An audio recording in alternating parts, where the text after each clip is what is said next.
I'd like to welcome everybody to the Ottawa City Commission study session. We'll start with public comments. Do we have anybody signed up for public comments? All right, thank you. I'll move us on to items to be placed on the regular City Commission agenda. Item number 1, which we have, is the proclamation recognizing Gary Bateman, which the proclamation will be read by Commissioner Kaler. And the proclamation reads as follows. Whereas Gary Bateman is a voice known in the city of Ottawa, Franklin County, and across the state of Kansas. Since 1977, Gary has brought sports to life over the radio on KOFO, beginning his career as a sports commentator as he was a student at Ottawa University. And whereas Gary Bateman has been the one consistent voice bringing you the calls to Ottawa High School football, basketball, as well as American Legion baseball. Traveling thousands of miles in his 4 decades with KOFO, Gary has kept our community in the game, regardless of whether it was hosted at Ottawa High School or somewhere else in Kansas. And whereas Gary Bateman has covered countless regular season games, postseason games, and state championships in his broadcast career. He is not only knowledgeable about the sport he calls, but he shares his knowledge about the student athletes, celebrating their accomplishments over the air on KOFO. And whereas Gary Bateman has received many accolades during his broadcast career, including the Hod Hudmonston Award from the Kansas Association of Broadcasters. This honor is presented to a broadcaster who has made significant contributions in the field of sports broadcasting and a significant contribution to community.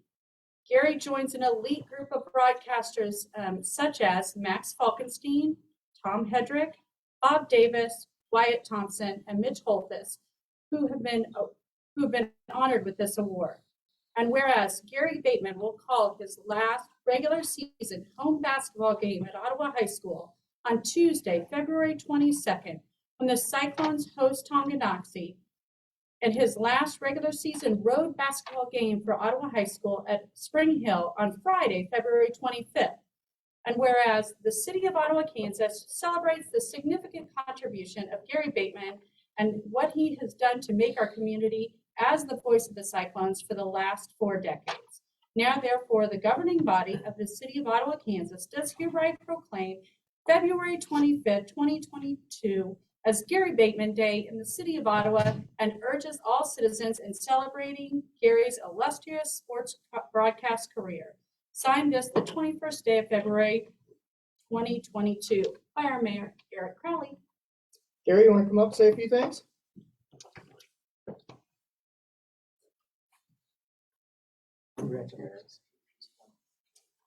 Well, I certainly appreciate this. This is quite an honor for me, and I thank the commission and thank everybody that was involved with this.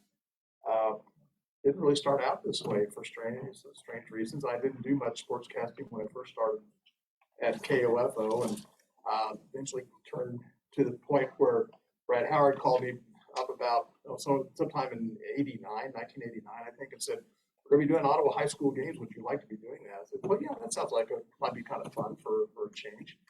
And that's been, what, 33 years ago now?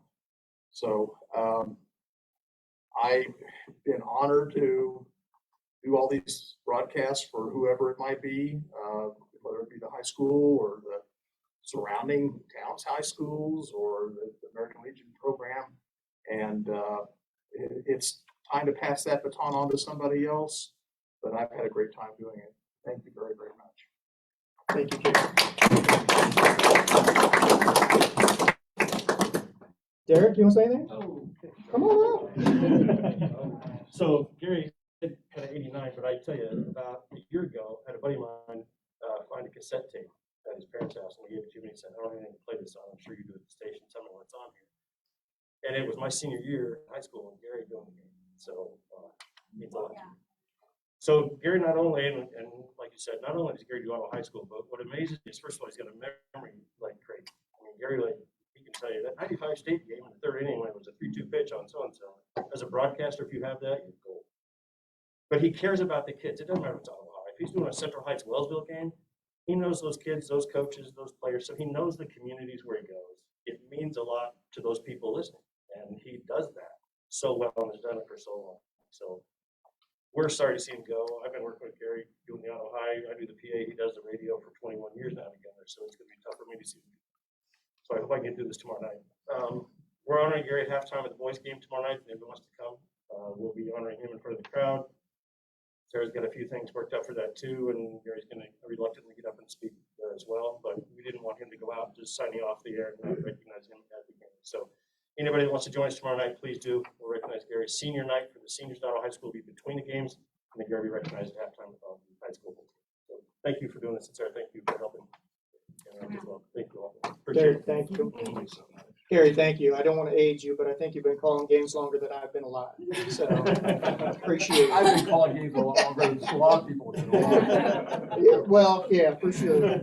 Thank you. We do appreciate it. And we'd certainly like to urge everybody to go out tomorrow night and watch the game and cheer on our local high school and then listen to Gary, spit some knowledge out there. So we certainly appreciate it. Thank you, Gary. Can you tell us one of your more exciting games you've ever announced in your history? There are too many to count. You know what? Come up and get on camera, Gary, so we can hear you. again? Yeah, Okay, yeah, yeah. sure, Come up whatever. and be on camera. Okay. People Well, know your voice, they just don't know you. I have a face for radio, you realize that. It's probably too easy to say the 2013 state championship basketball team. I think maybe one of the most surprising things was going down to well, this is not Ottawa, of course, but this is Central Heights. The very first time I broadcast a state championship game was back in 1981, I believe it was. And the Central Heights girls went down there, and I think they were seeded like 6th or 7th in the tournament, and they beat the third seed, then they beat the second seed, and then they beat the first top seed, and won the state championship. And it was a lot of excitement, and I've had several other times like that have been just as exciting, and I get really excited when there's somebody wins a state championship. So I think everybody does. But yeah, that's what I would probably. It's one I could single out, but there's been so many great ones. Thank you. Well, I guess now we're done with all the fun stuff. We'll move on to items for presentation and discussion, which will be item 1, which is street improvement rehabilitation plan for 2022. Dennis, I believe you'll be letting us in on this. I will. Good afternoon, Commissioners and Mayor. What you have in your packet is what we have determined as our street rehab package for 2022. We've done a lot of work looking at several possibilities. I think, as most of you know, we don't run out of things to do no matter what we're doing one way or the other. But we believe this package is a good package for this year. I have our street superintendent here with me today. Should you have any questions, this opinion of cost was put together by our city engineer. And in our rehab budget, we have allotted $250,000. So we feel like we have left a significant cushion there to take care of anything that might come up that we need to deal with otherwise. We're doing some mill and overlay, but most of this is chip and seal, and then some dashed work. This is not all we're doing this year. We do have a couple of other projects that will be in front of you here before too long. The most significant street project that we have this year is probably the 13th to 15th on Cedar that we hope to get accomplished this year. And then we are also looking at the Dundee intersection there around Calmar to redo that intersection for the larger trucks to be able to get through that intersection. So we have some things that will be on the table that we will be talking about, but our focus today is on what we are looking at here for the street rehab projects. I would entertain any questions at that point. Commissioners, any questions for Dennis? What's our method? How do we decide where this goes, Dennis, and what streets get attention? I usually do.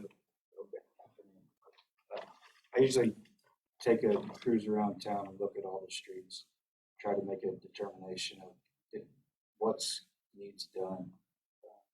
A lot of these chip and seal streets are shown somewhere, they've been chip and sealed in the past, they could use a new border. And there's a couple of other streets on here that will be in addition to. So for a citizen who may not know what the difference is between mill and overlay and chip and seal and DAS, can you give me a brief Cliff Notes version on what that is? Sure. Go, Jess. So the mill and overlay is an existing asphalt street. We're gonna mill off 2 inches of it and put fresh asphalt back over that.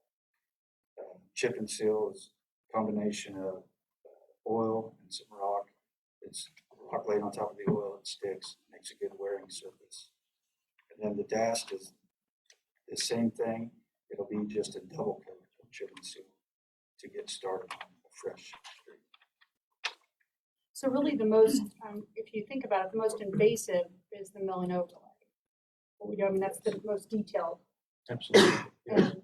And chip and seal and DAST are a way to keep the street in good condition until we have to mill and overlay, correct? It'll get you several more years. Now, and some streets may never go to an asphalt condition either.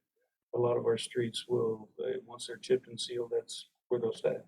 That's where they'll stay. It makes a good driving surface, and I think especially where we don't have curb and gutter, it makes a lot more sense to stay with the chip and seal than to try to asphalt that, because you've got nothing for the asphalt to hold it in place. So how does this list compare to we, every year we seem to have a conversation about what is available for state rehab dollars for streets, and we seem to have is there a city component and there's a state component for reimbursement? Am I at all, does this fall into it? Is it the CLINC program? I can't remember. The Federal Funds Exchange Program Which is has, quite honestly, this part of this money, I believe, came from the Federal Funds Exchange Program. For in our budget, it's a matching program. That's where most of this $250,000 came from. The Federal Funds Exchange Program for this year has not come out yet, but this is the one that came out in 21 for 22, and so we will in another month or so likely be talking about 23. That answer your question? Give an idea about how much of that money is the FFE of the 250? For 2021, it was 150,000 roughly. 80/20 split. No, it's a 90% reimbursement. Right, it's a federal program, but the state keeps 10% for administering the program, and the opportunity is that you get a wider array of reimbursement opportunities. So we typically reimburse from the projects we've done the previous year, then it becomes available for those current and upcoming projects. And it does fluctuate, but it's based on population and how much money is available in that state pot every year.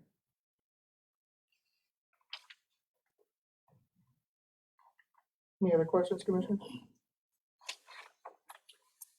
I believe we're recommended here to continue to review it on February 28th. Is that all right with all the commissioners?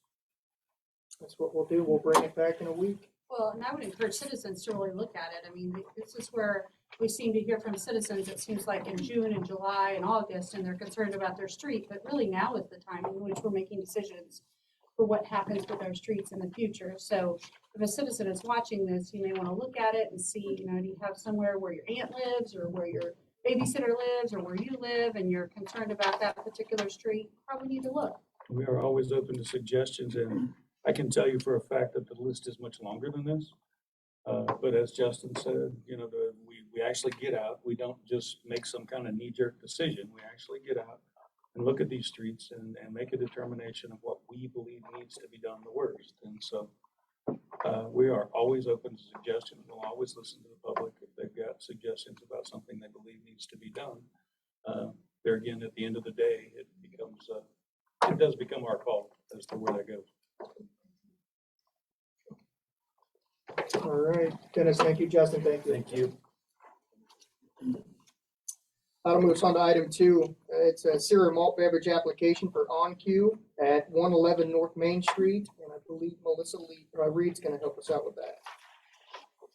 Mayor, Commissioners, we've received an application for a new CMB license from OnCue, which will be located at 111 North Main Street.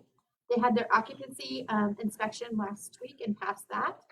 And their application has been approved by the police department and the city attorney. And so it's coming to you for your review and ultimately approval. Commissioners, any questions for Melissa? But what's in this facility of this building right now? I'm not sure which one, 111 North Main. Yeah, they're setting up there's nothing there right now. Okay. They're setting up with pool tables, some dartboards. What was the previous business? I believe Unwind. Yeah, right. Unwind was the previous business.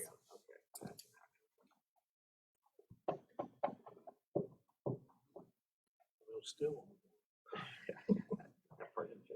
Commissioners, any other questions for Melissa? If not, would you like to discuss it again next week, or would you like to move it on to the March 2nd regular meeting?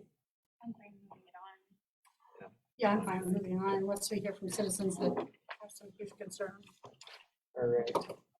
I'm fine too. So let's just, we'll move it on to the March 2nd regular meeting. Thank you, Melissa. That moves us on to item 3, the American Rescue Plan Act funds, with which Melanie Landis will walk us through this. All right, thank you. I'm sorry, is not going to be as short as the last 2 presentations, but it is as exciting. So I know we have been telling you for quite some time that we wanted to talk about the American Rescue Plan Act and what we call the ARPA funds, and bring all that in front of you. We've had some somewhat ever-changing research and new ideas that have come up over time. So this is a really great time to bring it to you, though. So I did email to you the presentation this afternoon. So I'm sorry I didn't get it sooner, but you should then be able to use it to go back and reference our conversation today. The American Rescue Plan Act was signed into law in March of 2021, and since then we've been working under the interim final rule, which came out shortly after. And just recently in January of 2022, we actually received the final rule, and things did change yet again. Not significantly, but they did give us a little bit broader perspective on a couple of the items that were in there and what those things could be used for. So we did want to take the appropriate amount of time and review those before bringing it to you. The final rule gives us a lot broader definition of some of the items. And so we'll go over some of that, but if you've got questions, a lot of this will come in our upcoming conversations. We can discuss some of them at more length if you want to. The ARPA Act is $1.9 trillion that was released nationwide, and the purpose was to aid in the long-term recovery from the economic and public health impacts that were related to the COVID-19 pandemic. And when it first came out, we assigned a team internally consisting of Melissa Reed and Ashley Hurd and myself, and then in coordination with our city manager, just to review all of the items that were in the act, as well as participate in weekly webinars from a variety of resources, a variety of other cities asking their questions, giving their ideas, the Office of Recovery from the state of Kansas. All of those resources were available to us, and we've been paying attention to what other people are doing, as well as what our options are. So next slide, please. This is just a rundown of the $5 billion that came to the state of Kansas. 1.6 went to the state as recovery funds. Capital projects received $143 million. Cities and counties in total received $1 billion. And then state agencies received $2.3 billion. And those are broken up amongst all of the different types of agency assistance listed there for you. And I don't think we need to go through all of them. But the important part is that there has been a lot of assistance available in the state of Kansas for a variety of reasons since this came out last year. And I'll go over a few of those related assistance things that have impacted our community here in a little bit. Next slide, please. So the city in total is allocated just over $1.8 million. We've received $935,000 to date, and the remaining funds, which is 50%, we should be receiving before or as of July of this year. Next slide. There are fairly extensive eligible uses for this, but this is a summary slide that was put together by the State of Kansas Office of Recovery. And essentially, for purposes, and this is what everybody has been using as the parameters for what the funds can be used for, to respond to the public health emergency or its negative economic impacts, to provide premium pay for employees doing essential work, or provide grants to those eligible employers, to allow for recovery of reduction in revenue for the government services, and number 4, to make necessary investments in water, sewer, or broadband infrastructure. And that does include stormwater, and also of note, it does not include our electric utility. Next slide, please. One of the options in here to use funding for is to assist with some of those to assist some of the populations within our community that might be suffering from the impacts of the COVID pandemic. And here's a list. It's a laundry list of the different ideas that are out there of things that you could assist with. Now, there's a variety of agencies that provide this type of assistance. We would be required as an agency to create programs by which those agencies or businesses or commissions would need to apply to us. There would be an application process, and we would run a granting program essentially. So they would have to basically meet all of the same federal grant requirements that we do. They'd have to provide their financials. They'd have to provide a detailed estimate and listing of exactly how they're going to use it. They'd have to report back to us, meet all of the timelines and the eligible use guidelines, and then we'd be responsible for reporting all of that back to the federal government. And I might just note, I don't think I put it in the presentation, but we are responsible for reporting on a regular basis. Our first reporting deadline is coming up in April, and that'll be consistent after that, in which we have to go out and show what we've been using these for. And one other note, I guess, is that we do not, this is not set up like it was for the CARES funding or the SPARK funding, whereas there's another agency reviewing your list of expenditures, the potential use of those expenditures before you spend them. It is our obligation to make sure we're meeting all the requirements underneath of the Act first. We spend the money, we report on it, and it will likely be audited at some future point. And so we can assume that this is like maybe a little bit more advanced version of some of the other federal grants that we have. To jump back to these subrecipient grant opportunities, I think all of what's really important here is that what we've heard time and time again is to make sure that we're not duplicating resources for some of the agencies that have already been funded with federal dollars. And I guess just as an example, we know that just utility and rental assistance is one of the biggest things that are out there right now. And the city has received just over $200,000 in utility assistance for our customers just since last year, just in 2021 alone, from just 3 of those agencies. And that's just our portion of the utility assistance. So those agencies are also providing rental assistance and all of the other social needs that are out there right now. We don't know, I don't have the numbers. We don't have the numbers for how much has come into our community overall from those other agencies, but I feel like that's a fairly significant amount coming to us just for utility assistance.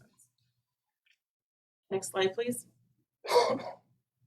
So this is a somewhat busy slide, but I wanted to run you through kind of a summary of the items that we have put together. So staff and departments and administration all work together to come up with a listing of items that would meet the criteria of the ARPA Act, but also meet the needs of various populations within our community. And so by doing this, we wanted to try and not focus on any one sector. And it could have been really easy to spend $1.8 million on utility infrastructure. That could have been really easy to do if you were to just look at our CIP. But we decided to take a broader look at this and make sure that we were hitting some of the key points, and then also making sure that the community can benefit from these dollars coming back to us. So just on the left there under utility infrastructure investments, this encompasses water, sewer, and stormwater expenditures. There aren't actually any water utility expenditures listed on this or projects listed on this this first listing, but we did come up with some, and they are on some other an allowable project listing that we've also come up with as supplemental to this. Some of the other community impact items are matching the donations that have already been received for the OMA signage board, which is categorized under tourism. The fire department relocation study, which is an effort to locate the potential locations for a new fire department, which would more adequately serve all of the city. And then park improvements, there's a couple of different projects listed right there. There actually is another handful of projects that we could have put on there, but we felt like these were kind of our priority when it came to park improvements overall, and that we were able to hit more people with these items. The total suggested priority projects that are just in the green alone is $1.3 million. And like we said, we have just over 1.8 available to us. One of the other options for us was to recover as a reimbursement to the city, the cost for employer paid leave, which came from 2020 when that was required for us to pay, or we could elect to pay our employees when they were in quarantine for those 14 days at the very onset of the pandemic. And so every agency had some costs associated with that. Our cost calculated to about $74,000. That is one of the allowable expenses or use of these funds. And we thought it was appropriate that we would bring that back into the city funds because we can easily determine exactly what that amount was. Also, we put in here some COVID testing supplies that could also be used for any additional PPE that might be needed for continuing to battle some of the impacts of the COVID-19 pandemic. So that leaves for us on this slide alone just about $400,000 that we left open for continued conversation, for the potential that some of these are just approximate amounts. So as we really got into some of these projects, in case some of those were to change, or in case you saw a need to expand something, it's giving us some flexibility. Next slide, please. This is really a time then I'd really like to, stop here, talk a little bit about some of the other things that were available to us, and then talk about next steps with you, and we can answer some questions that you'd like to, if you have any just at this point. I know that was a lot of information in a short amount of time, but we do have some other options that were available to us from the standpoint of business granting for businesses that might have had employees on the front line that were considered essential employees and what they're calling premium pay, and allotting an amount to go back towards basically as a bonus. It acts as a bonus. It is distributed in the amount of a per dollar or per hour dollar amount up to a certain amount with some requirements as to proving how many of those hours were actually spent on the front line. Monies like that couldn't be used for, say, our city managers' time, or executives in any company, but they could be used for those personnel that were, say, on the front line in any agency, including the city. It can also be used for grant matches, but it cannot be used for federal grants, but for any other state type grants, we could use any of these funds for a grant match if we need to. And then it did also give us the option of revenue loss recovery. And when the interim rule first came out, it was a really long calculation, very in-depth calculation. Now it's very general and broad, putting the emphasis back on we have to prove what type of loss there was. It gives you a calculation period and then reporting over the next 3 years to show that, in fact, that would have been our percentage increase over time. So those items are not on our priority listing right now. Those are some other things amongst a bunch of other allowable projects that, again, range from water. There's some more parks projects, a few more stormwater projects that are on there. We did have a couple of agencies reach out and ask, how are we going to use the funds? Would they be able to get it, apply for some of those funds from the Rec Commission, and also some other, but there was at least one other request. So those are some of the other things that we have in front of us and available to us. At this time, though, I'd like to just, give you an opportunity to ask some questions, and we'll answer the best we can. Maybe establish a timeline. I believe that we were planning to bring this back to you at yet another study session so we can talk more about it. And for us as a team, we'd really like to get your feedback on what your preferred use of the funds are so that we can make adjustments if we need to, and then be able to know when we're going to move ahead with making some of those expenditures. We go back one slide and see that list again. There. As far as the street sweeper, I was curious on that. Would this be an additional one, or are we replacing the one that we have? This would be an additional street sweeper. We have one now, but we go to two. Yes.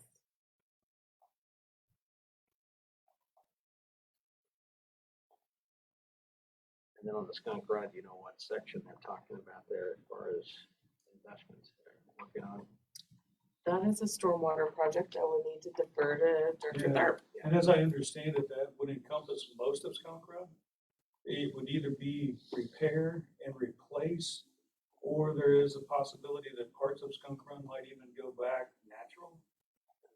So that we were cleaning some of that water in Skunk Run as we went back. There's some options there that have yet to be determined. I like the ideas that you guys have proposed. The only thing that I might think after looking at the allowable projects would be the water line to the theme park, which might be able to accommodate a bottle filler. Is that one of the 7? It could be if we were to extend the water. I just, I know that I'd give kids, I know a lot of times I don't think there's anything there for them. And once they get parched, they leave.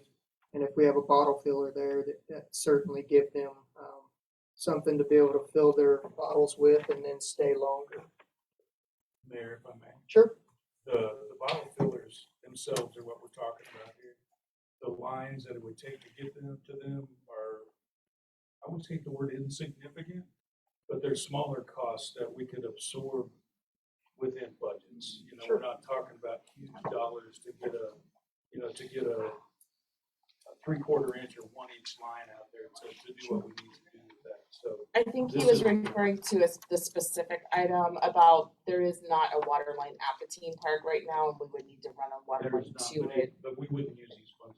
Okay, and the only reason I brought it up is because it's one of the allowable projects, and I'd certainly like to see a bottle filler at the theme park, and whether we, whether the city, pays that tab or we use some of the ARPA funds. As Either we way. had discussed that before, like I say, the cost is just really not that big to Sure. get lines where they need to be. Absolutely. These don't take huge lines, we're talking 1 inch at the very biggest, and we probably wouldn't even do that, probably a 3/4 inch lines for what we're talking about. And wherever these go, that's gonna be pretty much the same way. Do you have an idea of where the 7 might go? That way folks can kind of. I don't have a listing of Okay. those. There was a list provided before Director Lee left that was included, but I can send this to you. Yeah, just some more information so people can see it. Every place we have a walking trail, like at Freedom Park, Forest Park, Kansas Park. There were a couple of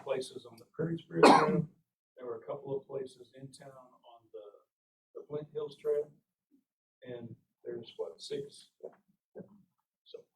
So part of the reason for leaving the $407,000 open is to continue the discussion. We tried to identify the bigger projects up front that basically we are ready to go.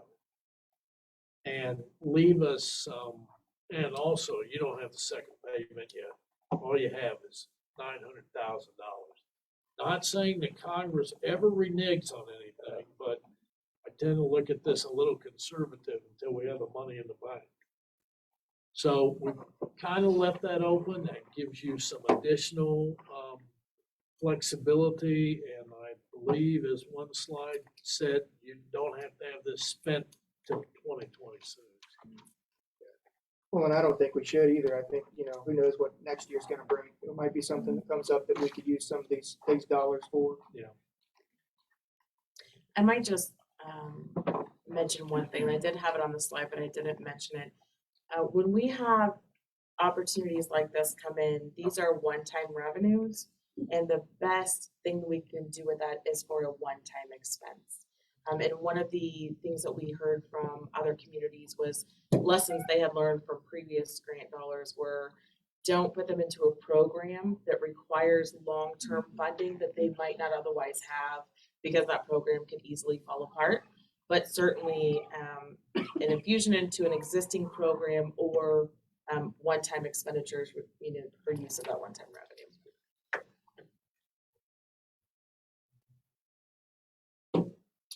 Commissioners, any other questions for Ms. Landis? I think I'll have lots of questions, Yeah. but I do appreciate the slides and being able to look at those. But because this is our first time actually looking at this and kind of having it explained to us, I just simply don't have a ton of questions right now until I kind of process through it. I mean, your committee has done a great job about putting this all together, but I know you've also spent hours doing that. And so I just need a few hours just to kind of look through it. Yeah. Think about it. And I think that totally makes sense.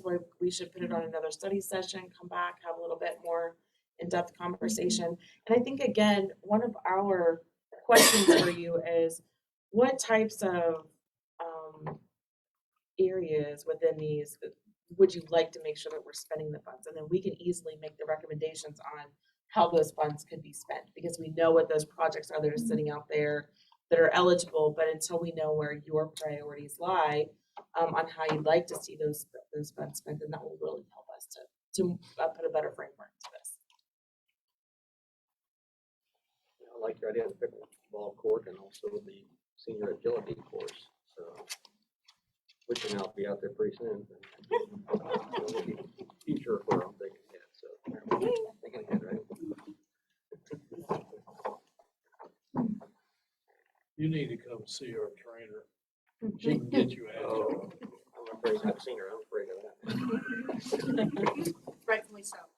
Bigger bicep. All right, would you like to put this on the February 28th study session, or would you like to give me 2 weeks to look at it? Are you asking for movement on this one? No, not at all. Just further discussion. I just didn't know if you would have time to review Yeah, it I between would- now and then. I recommended you put it on next week's. That doesn't mean that I'm gonna come back and recommend you move it to a commission meeting yet, because we really need to know what you think. And I want you to understand that I appreciate what Commissioner Kaler said. We've actually spent months taking a look at this and tried to pick those projects that make the biggest impact upon our citizens that they can see. And also, there are programs that I wanted to do up front. But when you look at the regulations, number one, there's other money going to them. But number two, it really ties our people up in being the agency that has to make sure everything is done right, monitoring the money we give to those agencies and those grants. And it's not a setting that any of us have ever been in.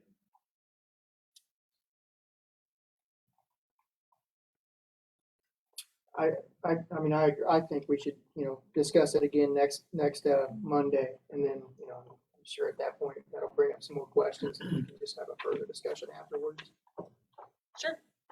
Commissioners, you all right with that? All right, that's what we'll do. All right, thank you very much. Thank you. That moves us on to comments by our city manager. I have nothing to that. All right, comments by city commissioners. Commissioner Graves. I actually had attended the Ottawa Main Street board meeting. It was last Monday night, but I forgot my notes today. So I had planned on presenting on it and then I forgot them. So I'll bring that back to the next meeting. But that's really all I have. Thank you. Commissioner Taylor. I do want to thank our individuals in Public Works for the excellent job that they did on the snow removal. I know it doesn't feel like it today, but yes, we did have snow, as everybody remembers, and they really got out and did a great job. So please thank them for their work.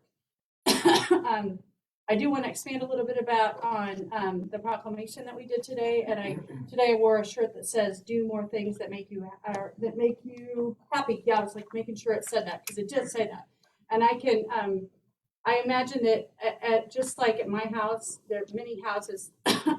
There is a talk at dinner on a Friday night, and people say, turn it on KOFO and see how the game's going. And when we say turn it on KOFO, we're not talking about turning on KOFO. We're talking about turning on Gary Bateman's voice, and he makes people happy. And I think that oftentimes in our community, we have individuals that choose not to see kind of the sunny side, but I want to see the sunny side. And Gary Bateman makes individuals happy and helps people be happy. He celebrates the youth in our community.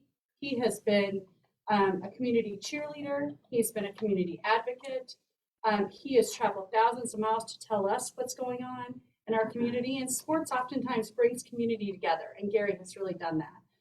He has been kind of the voice of Ottawa, and I think he is kind of the best of Ottawa. And so I'm excited for his next adventures in retirement, but I think we've all been blessed to have him as the voice of Ottawa the last 40 years. And that's my comments. Thank you. Mayor Pro Tem Skidmore. I guess his retirement, I'm sure he'll be doing something extra. Who knows what he'll do after that. I've been told during retirement that your wife gets twice the husband, half the income. And that's kind of something I've had to contemplate myself. We might be thinking about that money. Also, I just want to wish everybody happy President's Day. Thank you. I'm going to respond to comments by the mayor. The only thing I have is, Commissioner, she received a city commission application, and then our charter ordinance.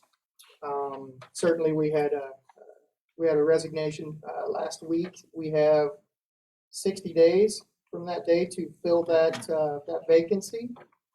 I believe we've used these applications before, correct? So, are you okay with putting this commission application back out and then giving them 30 days to get back to us, which would give it till March 21st? And then certainly we can have that discussion, set up the interviews anytime after that. That leaves us all the way up till April 14th, which we have a meeting right before that, the 13th, to fill that vacancy. So, are you all right with doing that? Is this application on our website? It will be. Okay. So the application will be on the website, and then I'm sure they'll be able to stop in and grab one if they want also. We'll put it on the website and we'll have it on our social media, and it'll be far and wide, Okay. So then we will give them till. but not Ottawa, Canada. Well, hey, they might have an opening pretty soon too. Lots of openings. So we will give them till March 14th to get the applications back. I would say end of business day that day, and then we'll revisit that afterwards to review how we want to proceed after that. All right. I have no comments, so we'll move right on to announcements. Next week, February 28th, we have our study session at 4 p.m. And then March 2nd, we have a regular meeting at 7 p.m. Do we have any other things that need to come before the commission? If not, I will adjourn.